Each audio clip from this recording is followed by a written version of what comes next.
Bellegar signe les acacias blancs de Gelsa. C'est une belle aventure dans l'histoire de l'Espagne et de la France et surtout une très belle aventure humaine. On en parle avec lui sur france3.fr et sur lepopulaire.fr. Bonjour Christian. Bonjour Christophe. C'est un vrai plaisir de vous recevoir ici pour parler des acacias blancs de Gelsa parce que on va en parler. C'est bien sûr l'histoire de l'Espagne, c'est l'histoire aussi de la France, mais c'est surtout d'abord et avant tout une belle rencontre humaine. Expliquez-nous. Tout à fait, c'est une rencontre qui se déroule en 2007. Je recherchais un personnage, un jeune homme qui en 1942 avait été à la tête d'un commando de maquisards dans la région de Saint-Thierry-la-Perche, où habitaient mes grands-parents. Et au bout de 70 ans, j'ai pu retrouver ce personnage, ce qui était carrément impensable. Est-ce que vous m'autorisez à vous poser la question de nous dire comment vous l'avez rencontré? Parce que ça, c'est improbable. Alors, c'est une histoire, un jeu de piste, un vrai jeu de piste. C'est-à-dire que j'ai commencé à faire des recherches, d'abord par des livres publiés sur la résistance pour l'identifier. Moi, j'étais parti simplement d'une photo qui annonçait son nom de maquis, c'est-à-dire Petit Pierre. Et à partir d'une lecture, j'ai pu établir son identité véritable, José Gonzalvo Usón. Ensuite, j'ai su qu'il était évidemment domicilié quelque part en France, mais impossible de le retrouver parce que simplement il était sur liste rouge. Donc il a fallu passer par l'Espagne. Et j'ai eu la chance que l'une de ses nièces habite toujours dans la région natale, c'est-à-dire près de Saragosse. Alors c'est un jeu de piste qui m'a amené jusqu'à lui.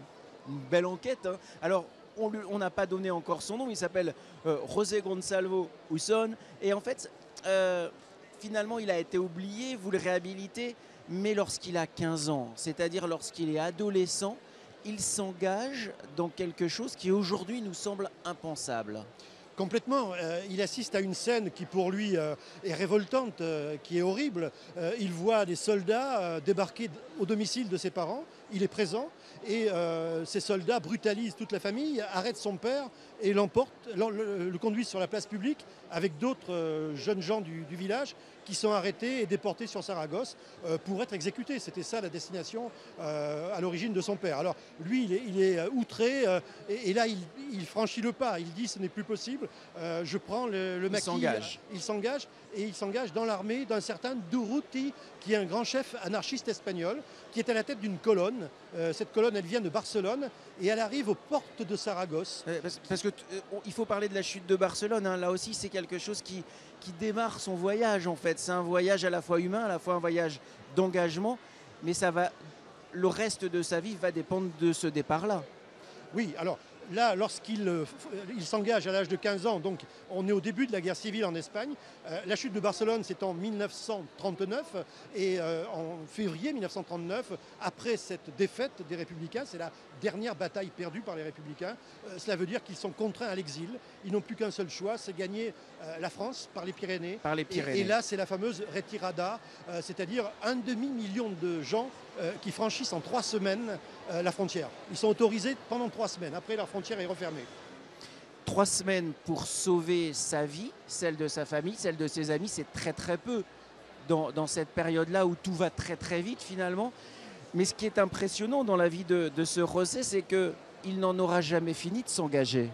Exactement, il est dans une sorte de spirale, j'allais dire infernale. Il passe par les camps qui sont les camps d'Argelès, de Saint-Cyprien, de Bram, qui ont été photographiés par Robert Capa. On connaît tous ces photos, qui sont des photos sordides, où ces gens-là meurent souvent du choléra, de la peste. Donc certains, pour échapper à cet enfer des camps, s'engagent dans des groupements de travailleurs étrangers. Et c'est le cas de Gonzalvo. Il devient manœuvre, maçon, puis il s'engage dans une compagnie de gens qui vont couper le bois.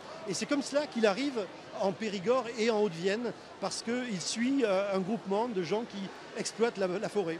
Christian Bellegar, ce qui est très surprenant à la lecture de ce livre, c'est qu'on comprend bien qu'il y a un énorme travail d'enquête, mais on comprend aussi que ce personnage-là, lorsqu'il s'est engagé, lorsqu'il a agi, il l'a toujours fait de manière normale. Ça lui semblait normal, jusqu'à avoir chez lui des photos d'une richesse incroyable, mais qui lui semblait banal. Oui, oui, ah bah c'est ça. Et j'ai toujours été impressionné en parlant avec lui de la manière dont il en parlait, presque avec légèreté. Alors qu'il a vécu des événements incroyables et formidables, lui, il avait une extrême modestie. Je vais donner un seul exemple. Il a été blessé, grièvement blessé, et il n'a jamais fait état. Je l'ai appris par d'autres personnes. Ensuite, La modestie jusqu'au bout. jusqu'au bout. Jusqu'au bout. Pour en savoir plus sur ce personnage incroyable qui a guidé tout vos travaux de recherche, Christian Bellingard, il faut lire Les Acacias Blancs de Gelsa.